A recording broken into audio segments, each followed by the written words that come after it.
simpulkan sebentar dengan cepat bahwa setelah selesai sholat yang ditutup dengan salam itu, Assalamualaikum warahmatullahi, Assalamualaikum warahmatullahi. Kata Al-Quran, jangan terburu-buru untuk beraktivitas yang lain sebelum anda menyempurnakan satu amalan, yang amalan ini begitu dahsyat dalam pandangan Allah Subhanahu wa ta'ala. Amalannya disebut dengan zikir. Di tulisan kami sudah disebutkan rincian amalan plus dengan dalil-dalilnya. Ya, saya persingkat. Tema kita adalah tentang amalan pasca salat di bagian kedua ini. Baik, ini tema kita. Kemudian amalan besarnya adalah zikir. Dalilnya di Quran surah keempat An-Nisa ayat 103. Ini tema besar kita. فَإِذَا قَضَيْتُمُ الصَّلَاةَ فَاذْكُرُوا اللَّهَ. Fokus. Maka jika anda telah tuntas mengerjakan salat, segeralah berzikir kepada Allah Subhanahu wa ta'ala. Ingat, amalan pasca salat yang diutamakan apa? Zikir. Saya mau tunjukkan pada anda satu hal yang sangat mendesak. Kenapa amalan ini begitu sangat ditekankan oleh Al-Quran? Bahkan saking ditekankannya, kata Allah, perhatikan kalimatnya, qiyaman, baik itu sambil berdiri, wa qu'udan, ataupun anda punya kesempatan lebih lenggang duduk, wa 'ala junubikum, atau bahkan dalam keadaan anda sedang payah pun untuk duduk atau bahkan berdiri, boleh sambil berbaring. Perhatikan, saking pentingnya amalan zikir ini, itu Al-Quran seakan menghadirkan semua situasi untuk menggunakan amalan ini. Ya, bukan tidak ingin menoleransi, tapi ada sesuatu yang penting di sini. Saking pentingnya seakan-akan kalau dalam bahasa yang lain, tolong jangan tinggalkan ini. Ya, kalau anda memang buru-buru harus langsung bangkit pasca sholat, ada yang bahkan setelah salam subuh, Assalamualaikum, Assalamualaikum, saya harus kejar ke tempat pekerjaan, langsung mau berangkat. Nah, terburu-burunya anda untuk mengejar pekerjaan itu tidak menghalangi anda untuk berzikir. Kalau bisa sambil jalan pun zikir aja, ayo lakukan, kerjakan amalannya. Kalau anda senggang, duduk dengan tenang, lakukan. Kalau amalan ini tidak penting, mustahil anda diminta untuk mengerjakannya, sekalipun dalam pekerjaan yang sifatnya darurat anda mesti lakukan. Paham sampai sini? Baik. Nah, nanti kita akan lihat apa rahasianya amalan-amalan ini, zikir ini. Kemudian kita nanti akan urutkan seperti pertemuan lalu telah saya turunkan beberapa bagian-bagiannya. Nanti kita akan gali apa esensi dan rahasia di balik kalimat-kalimat zikir yang kita sampaikan itu. Baik, saya percepat. Zikir seperti pertemuan lalu adalah setiap aktivitas yang mampu mengingatkan dan mendekatkan kita dengan Allah Subhanahu wa ta'ala. Jadi ada dua nih. Satu ingat, kedua dekat. Awas, ini selalu menyatu, terkait, berkelindan, tidak akan pernah berpisah. Di orang yang ingat Allah pasti memiliki kedekatan dengan Allah. Jelas ya? Baik, jadi kalau cuma ingat tidak membuat dia dekat, ini bermasalah. Ketika seseorang ingat pada Allah, hubungannya menjadi dekat dengan Allah.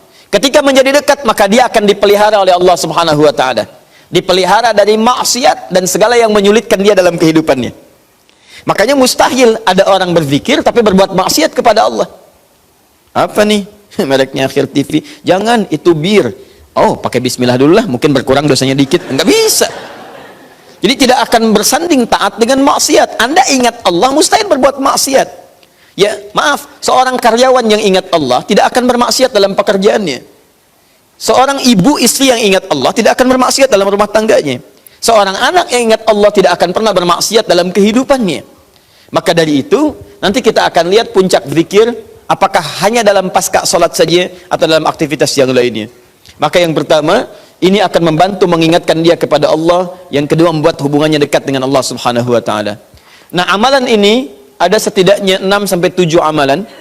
Hari ini saya janjikan untuk mengurutkan amalan-amalan ini. Ya, saya ingin tes dulu apakah Bapak Ibu masih ingat atau tidak. Satu apa? Istighfar. Istighfar. Saya tuliskan satu, istighfar.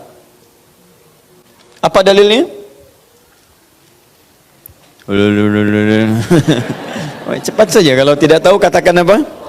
Allahu a'lam. Baik, masih ingat? Saya sebutkan kemarin hadis Nabi di riwayat Muslim, hadis 591. Masih ingat? Baik, ini ada istighfar.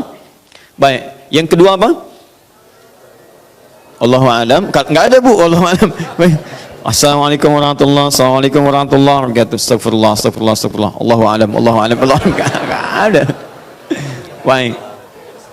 Baik, kita lihat ini istighfar atau masuk kepada kalimat thayyibah. Dalilnya Quran surah keempat ayat 103, kan?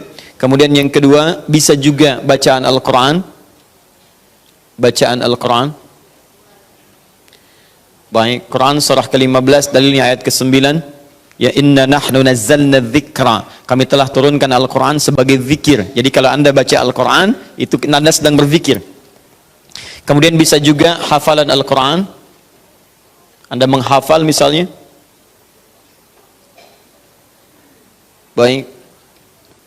Misal Anda tidak membaca, tapi selesai sholat Anda membacakan ayat-ayat Quran sebagai hafalan. Ada ayat kursi misalnya, ada 3 surah yang terakhir, ada kemudian ayat pertama sampai 5 misalnya, Al-Baqarah, ya ada ayat-ayat yang lainnya, hafalan misalnya. Begitu Anda bacakan, Anda sedang berzikir. Dalilnya Quran surah ke-54, ayat 17, ayat ke-22, ayat 32, ayat ke-40. Ketika Allah menyebut para penghafal Quran, menyebutnya dengan proses berzikir. Walaqad yassarnal Qur'ana lidzikri. Kami telah mudahkan Al-Quran sebagai zikir. Ya, hafalan di sini zikir. Untuk dihafal, untuk berzikir. Jadi kalau Anda pasca salat kemudian membaca ayat-ayat Quran dalam hafalan bukan menggunakan mushaf, maka Anda sedang berzikir kepada Allah Subhanahu wa taala. Dan nilainya 4 kali lebih banyak dibandingkan dengan yang membaca. Ya. Nah.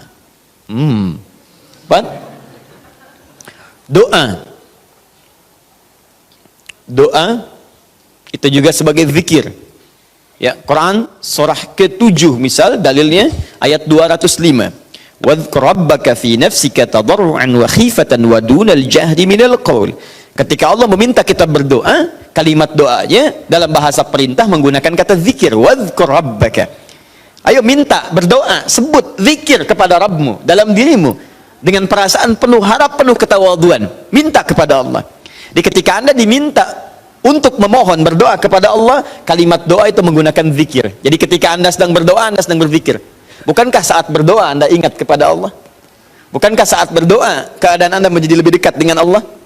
Nanti kita akan lihat doa apa yang biasa dibaca Nabi pasca sholat dan seperti apa cara memohonnya. Ada rahasianya.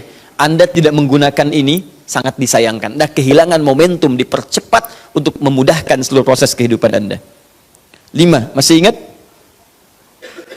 Salat. Salat.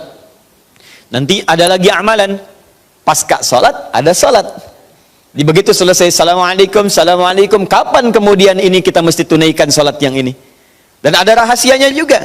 Bahkan salat yang ini boleh jadi akan memberikan syafaat dengan izin Allah kepada hamba-hamba yang dirasakan kurang amalnya. Karena ketika amalan-amalan fardu tidak bisa menolong Anda dari proyek akhirat yang telah Anda cita-citakan untuk masuk surga itu, maka yang akan dicari pertama kali diantaranya adalah amalan yang ini. Maka Anda ketinggalan dari itu yang bisa membuat situasi tegang saat di akhirat. Hati-hati, Anda ketinggalan handphone, perasaan luar biasa sedihnya. Balik lagi ke An-Nur, dicari-cari lewat CCTV. Tapi Anda ketinggalan yang sunnah, kenapa tidak Anda buru kemudian? Tadi nggak sholat sunnah, besok lagi, Masya Allah. Belum tentu besok dia hidup. Dalilnya Quran surah ke-20 ayat ke-14. Ya, innani anallahu la ilaha illa ana fa'budni wa aqimis salata lidzikri. Saya Allah, tidak ada Tuhan yang layak disembah kecuali saya. Sembah saya. Bagaimana cara nyembahnya? Tunaikan salat sebagai zikir kepada saya. 6.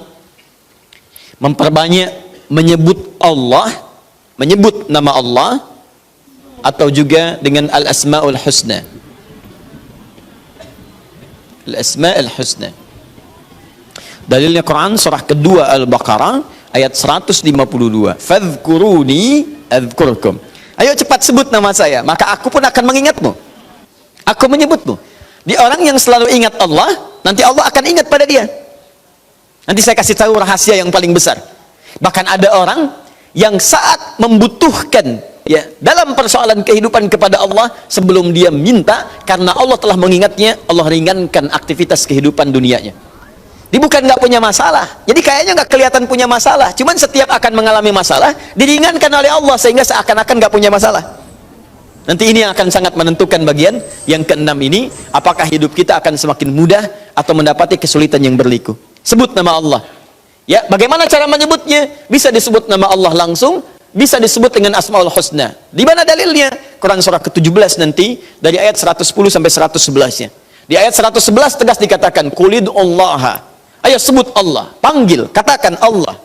Awidur Rahman atau Ar-Rahman, ayyamma tad'u falahul asmaul husna. Maka kapanpun Anda bisa memanggilnya, memintanya, Anda boleh memanggil dengan nama yang terbaik sesuai dengan kebutuhan Anda. Nanti saya kisahkan, ada orang baru selesai sholat, kemudian menyebut nama ini, dan satu di antara nama yang paling luar biasa, ketika dia selesai kata Nabi, dari mana kamu tahu menyebut dengan nama itu? Tahukah engkau, jika engkau melakukannya, maka engkau telah memanggil Allah, yang dengan panggilan itu, jika meminta akan segera diberikan, jika berdoa akan segera dikabulkan. Rahasianya luar biasa, nanti kalau sudah tiba waktunya. Hadisnya sahih. Ya. Saking sahihnya, ini ditempatkan oleh Sayyid Qutb di dalam satu kitab yang Al-Aqaid Al-Islamiyah, padahal kitabnya tentang akidah, ketika membahas tentang asma wa sifat, nama-nama Allah subhanahu wa ta'ala. Hadis ini dimasukkan, padahal hadis ini amalan tentang amalan pasca salat. Ketujuh, bagian terakhir, ini adalah indikator yang paling penting, yang terakhir ini, sampai saya pisahkan tersendiri dalam aktivitas harian. Ini yang zikir paripurna. Makanya saya kasih garis. Ini amalan pasca salat disebut dengan zikir, bukan amalan biasa, tapi semua amalan ini akan dibawa kepada seluruh aktivitas hariannya. Bukankah pasca salat ada yang jalan, pasca salat ada yang kerja, pasca salat ada yang makan, pasca salat bahkan ada yang masak, pasca salat ada yang bicara? Maka orang yang pasca salat zikirnya itu benar, latihan zikirnya, maka makannya adalah makan dengan berzikir kepada Allah, bicaranya zikir kepada Allah, jalannya zikir kepada Allah subhanahu wa ta'ala. Nanti saya turunkan ayat-ayatnya, bagaimana orang berjalan sambil zikir, bagaimana orang kemudian makan zikir, bagaimana orang bicara zikir. Jangan-jangan selama ini kita hidup 24 jam, tapi aktivitas kita tidak dalam rangka zikir kepada Allah subhanahu wa ta'ala. Nah, dalilnya Quran, surah ketiga Ali Imran, ayat 190 sampai 191.